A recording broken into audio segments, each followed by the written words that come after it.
आइए सबसे पहले नजर डालते हैं आज की सुर्खियों पर। जिला दंडाधिकारी सह उपायुक्त मंजूनाथ भजंत्री की अध्यक्षता में हुई समन्वय समिति एवं रूट सेफ्टी सलाहकार समिति की जिला स्तरीय बैठक। सांसद विद्युत वरण महतो हुए शामिल।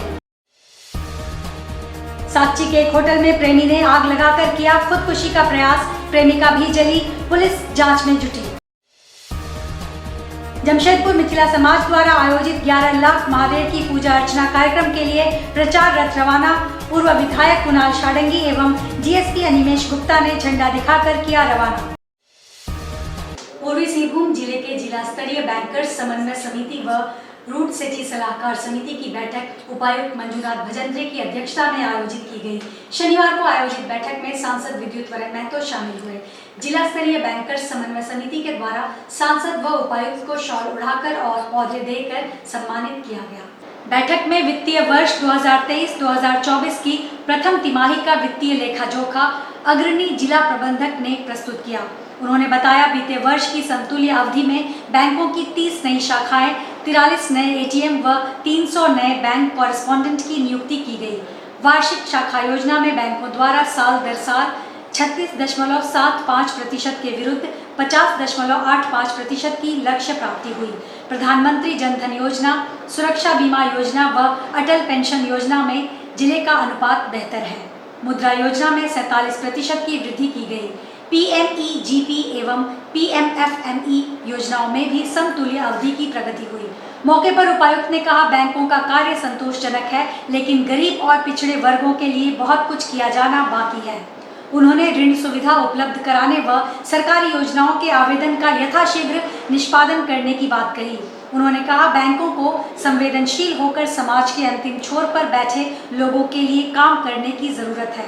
वहीं सांसद ने बैंकों के कामकाज को सराहा, साथ ही ग्रामीण क्षेत्रों में स्वरोजगार से जुड़े लोगों को आर्थिक मदद पहुंचाने का आग्रह किया।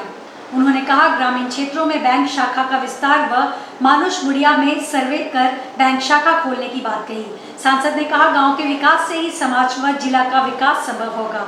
इस अवसर पर उप विकास आयुक्त मनीष कुमार, महाप्रबंधक जिला उद्योग केंद्र, जिला कृषि पदाधिकारी, जिला जनसंपर्क पदाधिकारी, भारतीय रिजर्व बैंक के पदाधिकारी, डीडीएम नाबार्ड, एलजीएम, जिला पशुपालन पदाधिकारी, जिला मत्स्य पदाधिकारी, जिले में कार्यरत बैंक, स्मॉल फाइनेंस बैंक और पेमेंट बैंक के प्रतिनिधि व शहरी निकायों के प्रतिनिधि उपस्थित रहे। जमशेदपुर के एक होटल में प्रेमी ने आग लगाकर आत्महत्या का प्रयास किया। इस घटना में उसकी प्रेमिका भी जली है। पुलिस पूरे मामले की जांच कर रही है। जमशेदपुर के साकची थाना अंतर्गत होटल चंद्रा के कमरा नंबर 103 में राकेश नामक युवक ने मिट्टी तेल छिड़ककर आग लगा ली। वैसे इस घटना में युवक की प्रेमिका भी झुलस गई है। जहां युवक ने अपना बर्थडे पार्टी मनाने के लिए होटल चंद्रा के कमरा नंबर 103 को बुक किया था।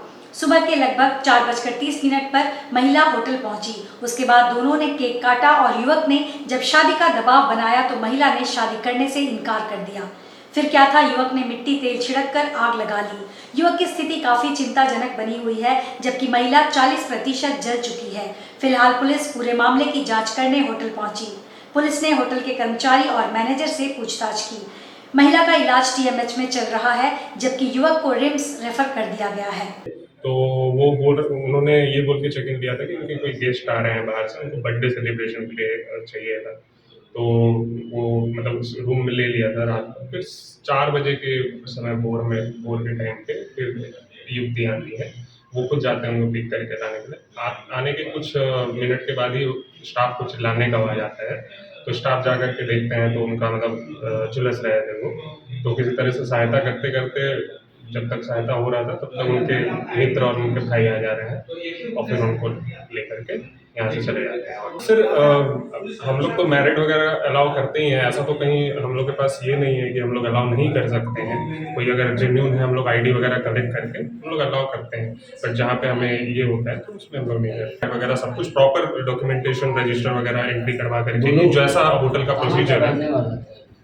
सर ये लड़के का जो एड्रेस था वो बर्मा महेश का था। लड़की का जो एड्रेस था वो बाहर का था, मयूरभंज जोड़े। सर वो लोग दोनों बताए थे कि मतलब ये रिलेटिव है, ऐसा कुछ स्पेसिफिक नहीं बताया था। मेरे एक रिलेटिव बाहर से मिलने के लिए आ रहे हैं। उनको आवाज़ आई, चिल्लाने की, रोने की आवाज़ आई। तो उनके बाद सब जितने भी स्टाफ मौजूद थे उसमें वो आकर के यहाँ से वो कमरे से ये किया गया।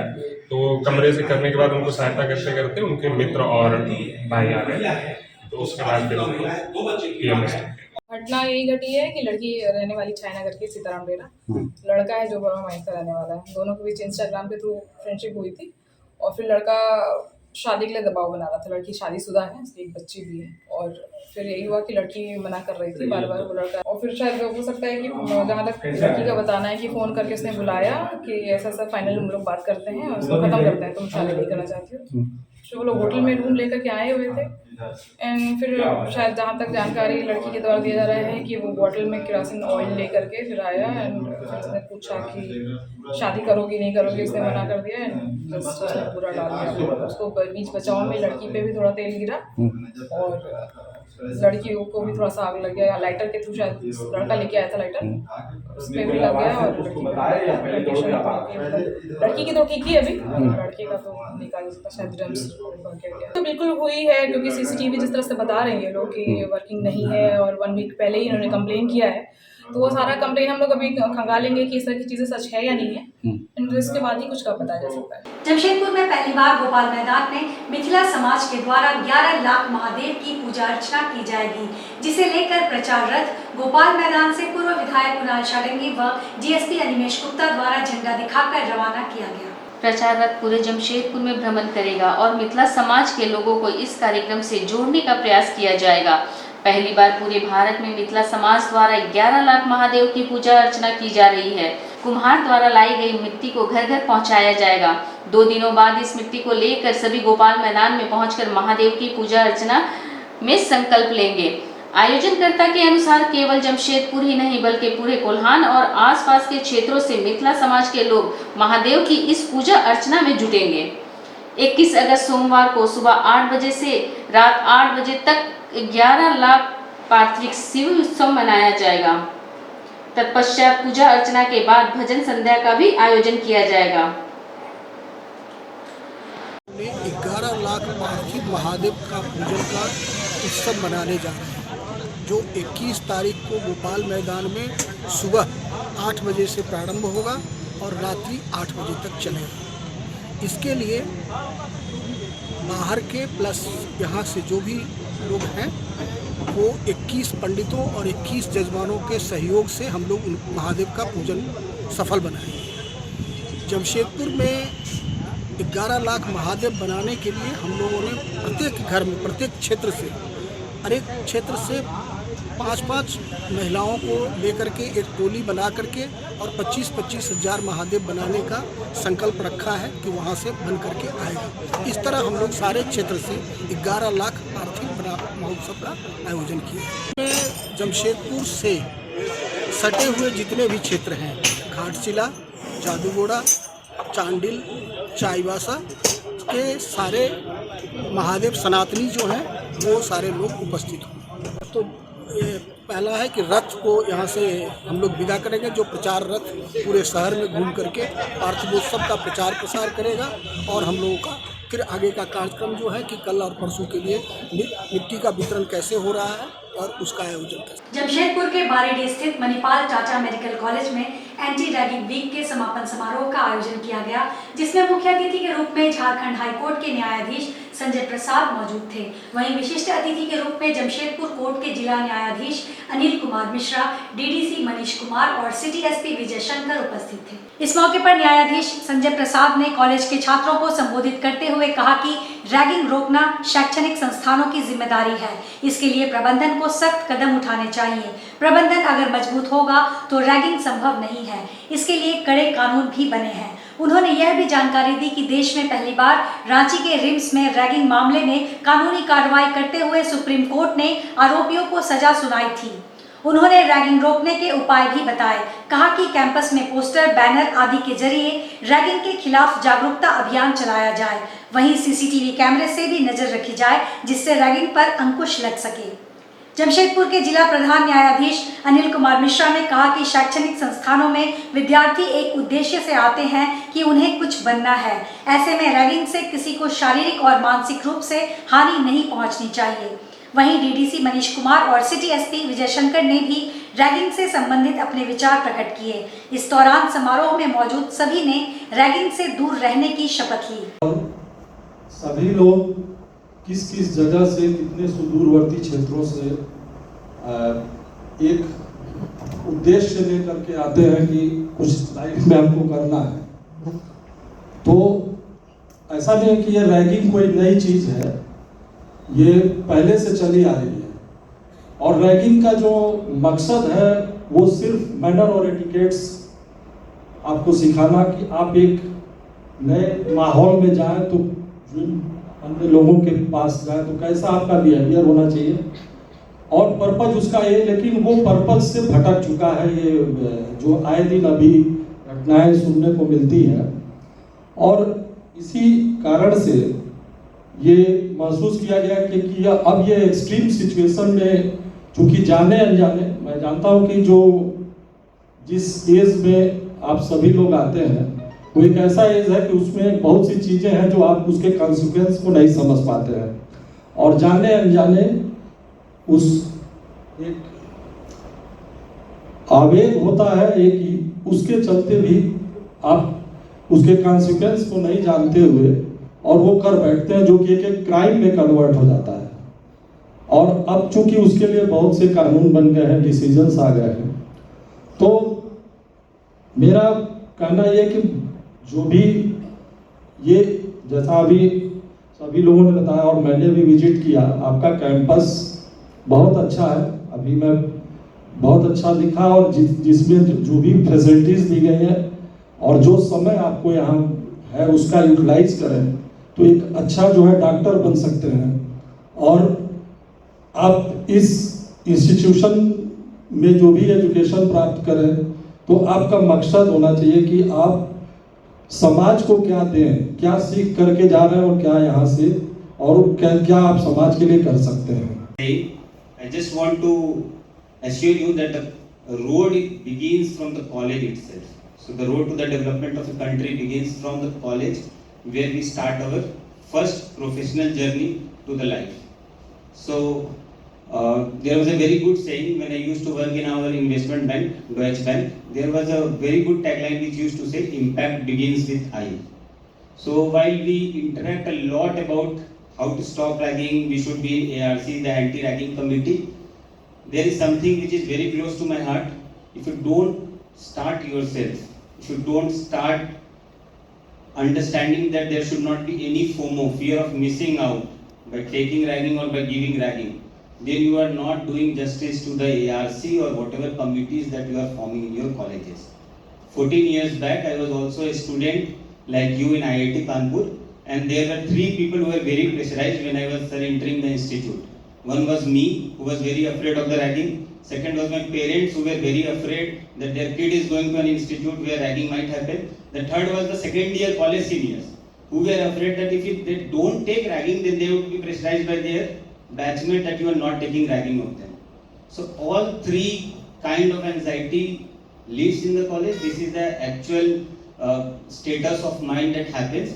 And what happens after that? उसके बाद क्या होता है? A person, a kid like me, who is just 17 year old, who is leaving the home, already feeling the pressure of leaving the home for the first time, coming to a very different place. It's a matter of extreme emotional outburst when we are leaving our parents for the first time and settling in a different city, a whole new culture.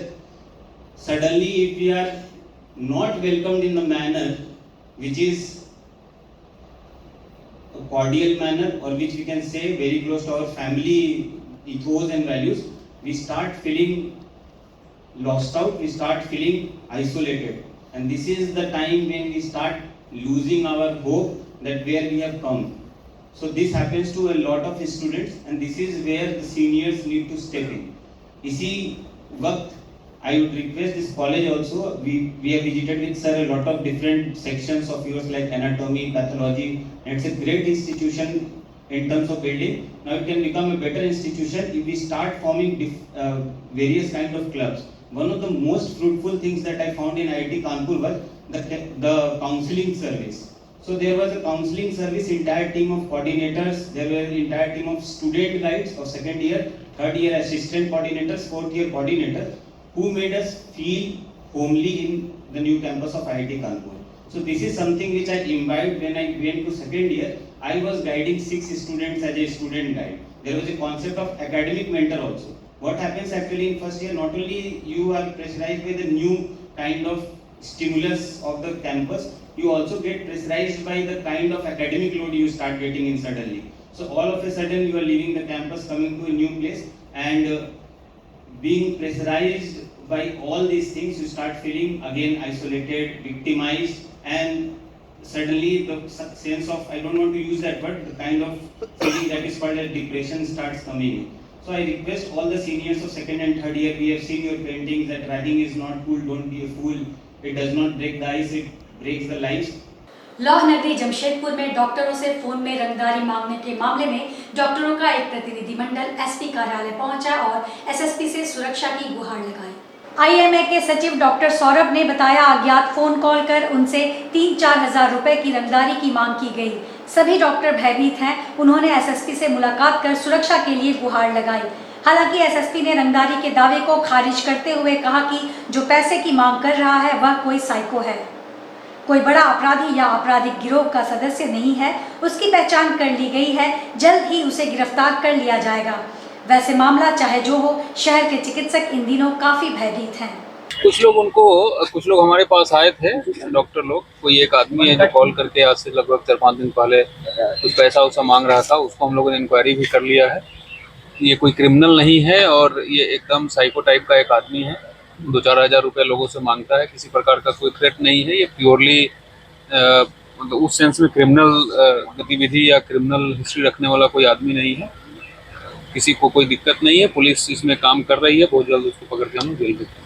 कुछ doctors को किसी व्यक्ति द्वारा phone करके कुछ पैसे की demand की गई थी और कुछ थ्रेटनिंग कॉल्स वगैरह दिया गया था। उसी संदर्भ में हम लोगों ने आज एसएसपी महोदय से लिखित शिकायत की, उनसे बात भी हुई थी। एसएसपी साहब ने हम लोगों को पूरी तरह से आश्वस्त किया है, हमें पूरी तरह से बताया है कि इसमें कुछ भी घबराने की बात नहीं है। वो व्यक्ति इनके संज्ञान में है, पुलिस को जानकारी मिल चुकी है ये कौन व्यक्ति है और वो कोई ड्रेडेड क्रिमिनल नहीं है और जल्द ही उसको आजकल में ही उसको एप्रीहेंड करके पकड़ लिया जाएगा। धारगुमगढ़ में मनसा पूजा में सांपों का करतब दिखाया गया। झारखंड समेत बंगाल और उड़ीसा राज्य के लोग भी इसे देखने पहुंचे।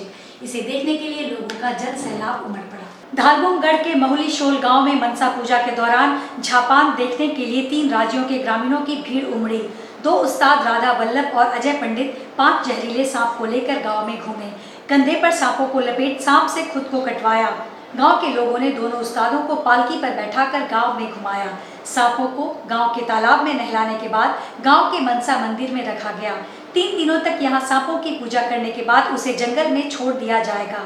इन सांपों को गांव के ओझा आसपास के जंगलों से पकड़ कर लाए हैं। पोटका थाना क्षेत्र में एमवीआई ने एक ओवरलोड गिट्टी हाइवा को पकड़ा। हाइवा मालिकों में इससे हड़कंप मच गया है। बताया जा रहा है कि पोटका के हाथा हल्दी पोखर क्षेत्र में ओवरलोड हाइवा इन दिनों काफी चल रही है। वहीं एमवीआई ने कार्रवाई करते हुए एक ओवरलोड हाइवा को पकड़ा और आगे की कार्रवाई कर रही है। वहीं एमवीआई की इस कार्रवाई से हाइवा मालिकों में हड़कंप मचा हुआ है।